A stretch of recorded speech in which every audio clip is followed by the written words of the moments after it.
penjelasan ini harus dikomparasikan dengan ijazah asli, maka munculkan ijazah asli itu. Iya, hadir, bukan hadir. Jadi Pak Jokowi memastikan akan membawa ijazah? Iya, sesuai yang sudah saya sampaikan.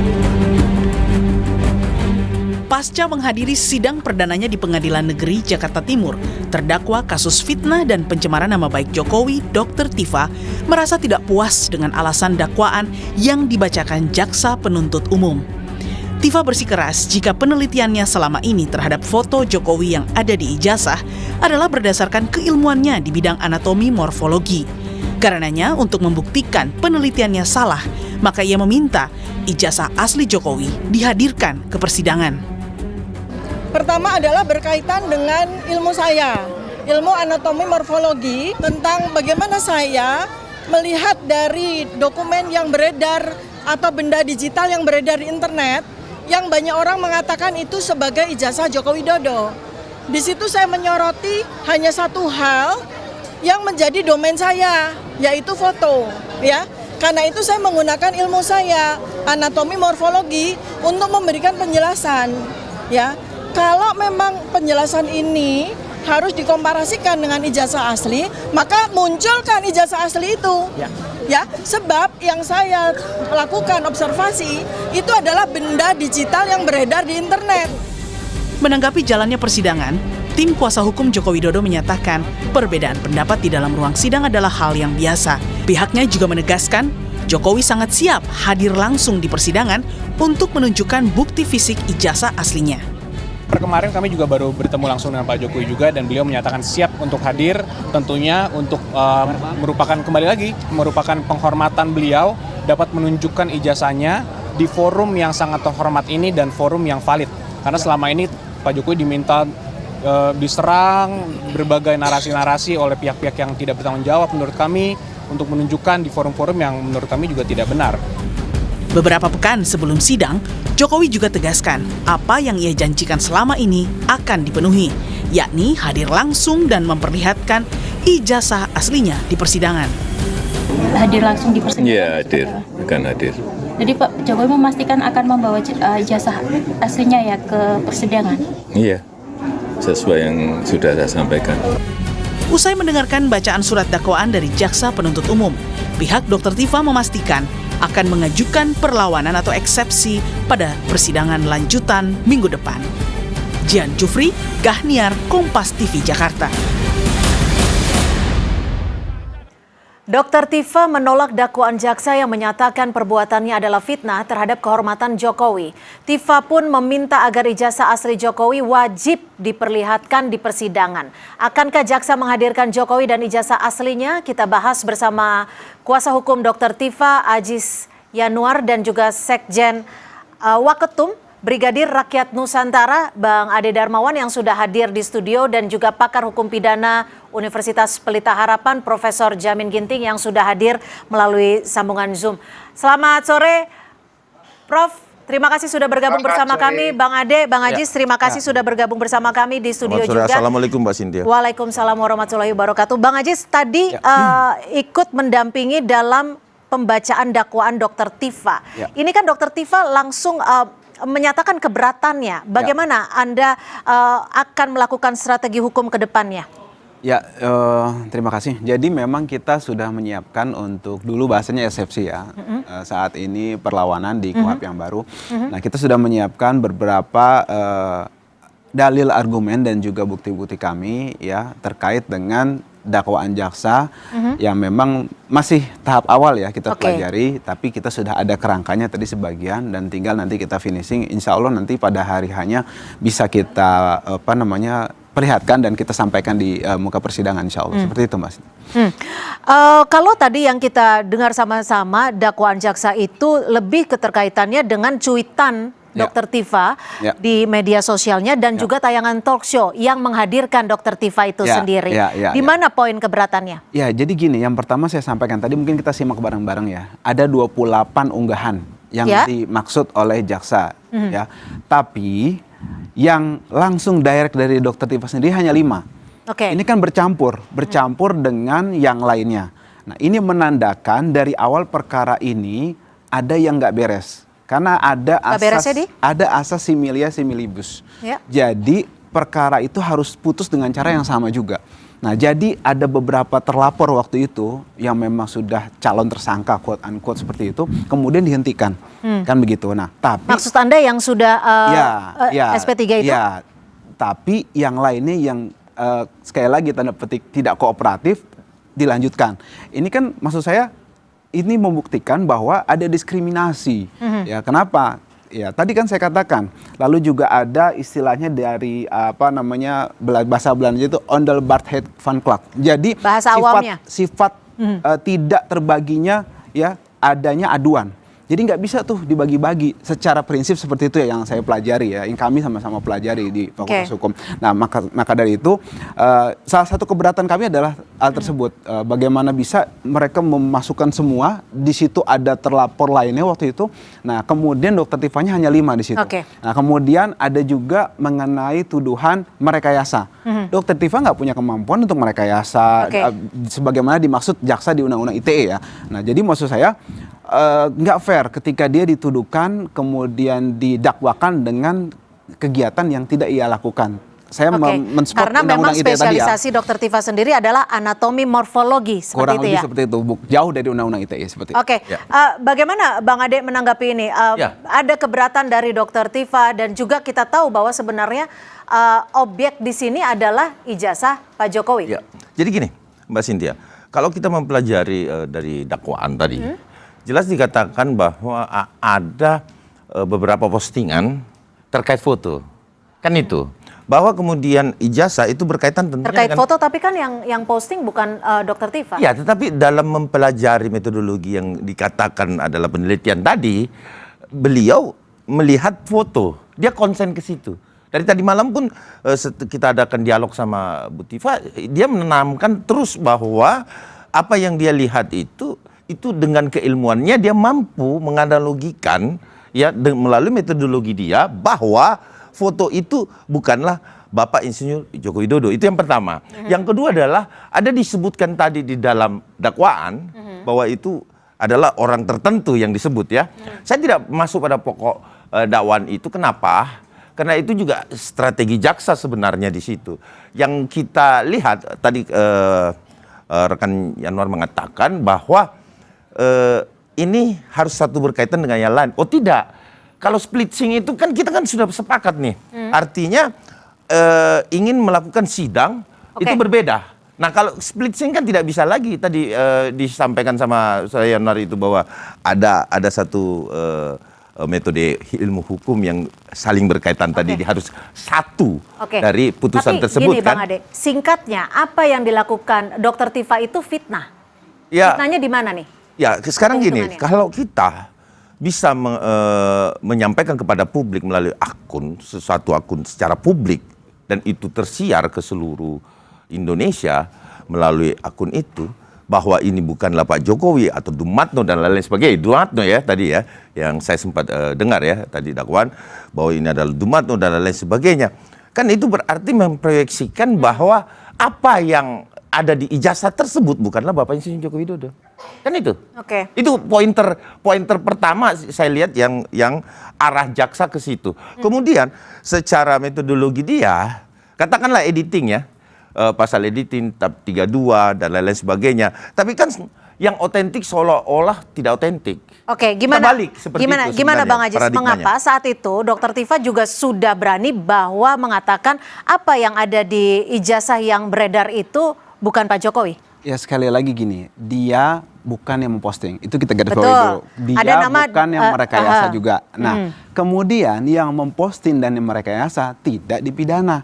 Ini kan diskriminasi lagi. Kemudian saya tambahkan lagi bahwa yang dia sampaikan itu adalah pendapat dia ya, yang secara analisis keilmuan dan observasi itu dilindungi ya oleh asas kebebasan akademik. Tapi itu tidak dilakukan oleh kepolisian dalam hal penegak hukum. Kemudian Kemudian Ini yang saya katakan jangan tadi. lupa, Mohon maaf. jangan lupa, Mohon maaf, Bang Yanuar. jangan Ini lupa. yang saya katakan. Jangan Tadi, lupa, Bang sejak Yanuar. kapan Pak Jokowi namanya jadi Mukidi, jadi Mulyono. Tadi kita dengar semua dakwaan itu. Iya, tetapi ada dibahasnya salah satu Mukidi, postingan dari Mulyono. 5 itu Mukidi, dia tetap Mulyono. menyebutkan bahwa mantan presiden ke-7 gitu loh. Ya kan itu. Kan ada tadi kita baca kan bersama kan. Dakwaan kita simak baik-baik. Dari 28, hampir separuhnya itu bahasanya Mukidi, Mulyono masuk.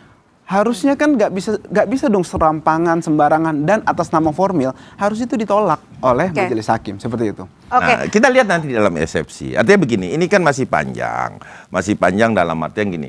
Tentu teman-teman dari kuasa hukum Dr. Tifa itu kan besok nih eksepsi nih. Ya. Tentu masih ada putusan sela sebelum masuk ke pembuktian dan lain sebagainya kan. Nah, artinya gini, kalau menurut saya sih hari ini harusnya kita konsentrasi pada pembuktian dan eksepsi beliau coba kalau saja. kita melihat struktur hukumnya, saya coba ke Prof. Jamin. Prof, kalau pokok perkaranya adalah fitnah dan pencemaran nama baik, tapi di sini juga belum ya disebutkan oleh jaksa terkait dengan yang menjadi objeknya. Kita ini harus mulai dari mana ketika ijazah aslinya juga belum dihadirkan? Tapi dijawabnya usai jeda, tetap bersama kami di Kompas Petang.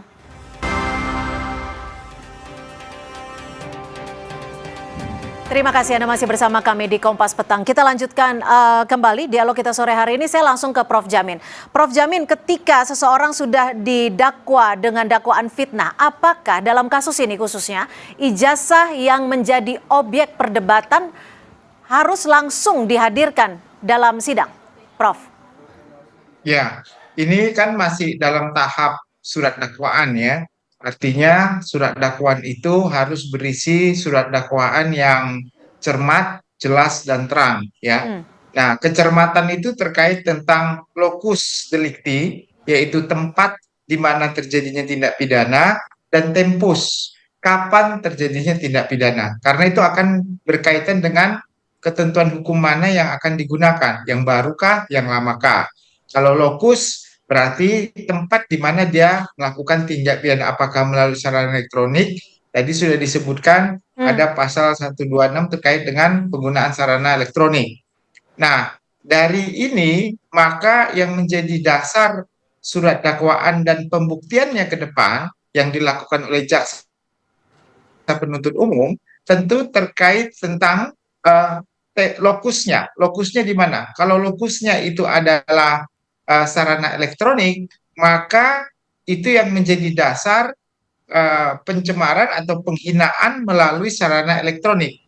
Nah, apakah sarana elektronik yang disebut itu mempunyai autentikitas ya, autentik ya, dapat diklarifikasi melalui forensik digital bahwa itu benar adanya dari orang yang mengirim. Nanti dari pengiriman itu maka akan disandingkan dengan bukti asli dan keterangan. Jadi nggak cukup dengan bukti asli yang hadir di persidangan itu bendanya, buktinya sertifikat Jokowi saja, tetapi juga Jokowinya hadir dan orang yang pernah menerbitkan sertifikat hadir dan juga legalitas, artinya orang yang mengeluarkan itu juga hadir. Nah, kekuatan pembuktian inilah yang akan menjadi kekuatan pembuktian yang autentik dan kuat, saya kira nantinya bisa diajukan oleh jaksa. Nah, Bang Ade, berarti clear ya bahwa ijazah termasuk Pak Jokowinya juga harus dihadirkan di dalam sidang. Ya, kami meyakini, bukan hanya meyakini, tetapi berkali-kali Bapak Insinyur Joko Widodo menyampaikan kepada para relawan juga bahwa beliau akan hadir kok. Artinya begini, kalau terkait ijazah itu sudah pasti, paling tidak tahap keempat kita tunggu setelah adanya putusan sela, ya setelah adanya eksepsi dari teman-teman, atau kalau saat ini kata Bang Yanuar itu adalah perlawanan, ya setelahnya adanya perlawanan tentunya akan masuk tahapan-tahapan berikutnya. Bahwa kemudian yang menarik buat saya tadi Bang Yanuar adalah persoalan Mukidi. Nah, kami tahu arah pembelaan ini jadinya. Kemana? Kenapa? Bahwa ingin mengurangi alat bukti yang ada sebenarnya. Benar, ya kan. Kenapa saya bilang bukti begitu? Karena di akun X itu menyatakan ada 5 dan kemudian, tetapi kita nggak sadari bahwa tadi yang dibacakan juga adalah di mana ada salah satu stasiun TV yang memang live sifatnya, dan di situ memang ditampilkan foto-foto itu. Nah, ini kan jelas bahwa siapa Mukidi ini keterkaitan antara satu barang bukti dengan bukti lain kan jelas itu.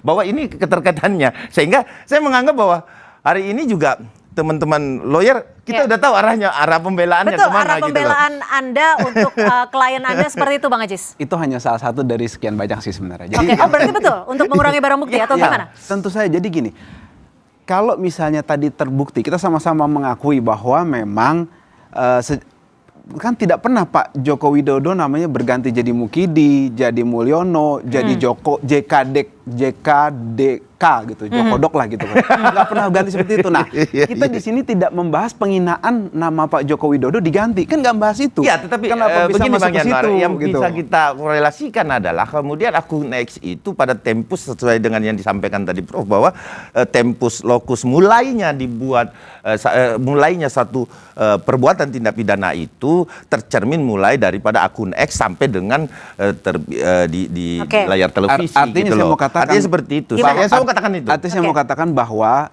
dengan mencampur adukan hal-hal yang belum jelas dengan yang let's say kita katakan sudah jelas, ini menunjukkan jelas ada prosedur. Yang belum jelas dan jelasnya mana nih? Yang Bang belum Ajis? jelas tadi Bang Yanuar. Mukidi, Justru di situ Bang Yanuar. JKD, terus udah gitu Mulyono diinterpretasikan sebagai Joko Widodo dimasukkan sebagai dakwaan. Oke. Dan itu yang menjadi keberatan itu Anda? keberatan kami. Ini menunjukkan Justru di sini Mbak pihak Sin kepolisian dan kejaksaan serampangan. Mbak Cynthia, justru di sini dalam kita bisa melihat bahwa keterkaitan antara satu barang bukti dengan bukti yang lain, alat bukti yang lain itu sangat erat sekali. Disinilah kita tercermin bahwa ada penghinaan, bahkan merubah nama-nama. Di bagian mana? Di bagian mana? Iya dong, penghinaannya jelas. Seperti tadi Bang Yanuar katakan, dirubah nama menjadi Jokodok, yang pada akhirnya dia membuktikan sendiri melalui media. Mengapa Anda yakin betul bahwa itu adalah representasi Pak Jokowi? Tentu, karena orang yang sama, akun X milik siapa, terus kemudian di televisi ditegaskan. Keyakinan Itu menurut saya. Keyakinan ini menghina Pak Joko Widodo seharusnya. Begitu. Ya justru bukan saya dong. Kita tidak mengatakan ini arah persidangan. Iya. Jadi kita lihat, Iya. makanya diterkaitkan antara bukti yang satu dan bukti yang lainnya untuk memperjelas penghinaan itu. ini menunjukkan pihak jaksa itu di situ saya rasa. Awalnya dari ini kan bukti dari pihak kepolisian. Ini menandakan kepolisian ini serampangan dan menunjukkan prosedur engineering untuk membungkam dan membui orang-orang yang tidak sepaham dengan Jadi, Pak Joko Widodo dalam hal ini yang saya menyebut klien saudara adalah terdakwa saat ini. Oke. Terdakwa kalau memang tidak jelas dalam surat dakwaan, saya rasa tidak mungkin akan didakwa dengan pasal-pasal yang ada, pasal berlapis saat ini, ya kan? Oke. Jadi para terdakwa ini kalau kami melihat memang jelas kok, terlihat banget dari dakwaan tersebut. Tapi apapun itu kita ikuti persidangan. Oke. Saya sangat menantikan eksepsi Saya teman-teman. ke Prof Artinya Jamin. seperti apa? Prof Jamin, apakah ini artinya hakim harus benar-benar men-challenge jaksa agar Jokowi hadir di sidang sambil memberitahukan merasa fitnahnya tuh di bagian mana? Prof. Beliau ini kan delik aduan yang langsung mengena kepada orang ini. Maka harus diminta keterangannya dari sisi mana ada penghinaan terhadap dirinya terkait dengan laporan yang atau aduan yang dia sampaikan. Ini wajib karena ini kan delik aduan. Jadi yang merasa dirugikan harus memberi keterangan, karena dalam hukum acara kita keterangan saksi yang benar adalah keterangan yang saksi sampaikan di depan persidangan gitu. Oke. Bang Ade, sebenarnya Pak Jokowi itu merasa terhina dan merasa terfitnah, itu yang bagian mana sih Bang Ade? Sebenarnya bukan lagi terhina dan terfitnah. Bayangkan saja di akun X disebutkan kata-kata Mukidi dan lain sebagainya. Ya kita lihat di hasil pembuktiannya nanti kan, bahwa apakah satu akun tersebut terkait dengan peristiwa yang terjadi pada klimaksnya di stasiun TV tersebut yang menampilkan foto-foto beliau.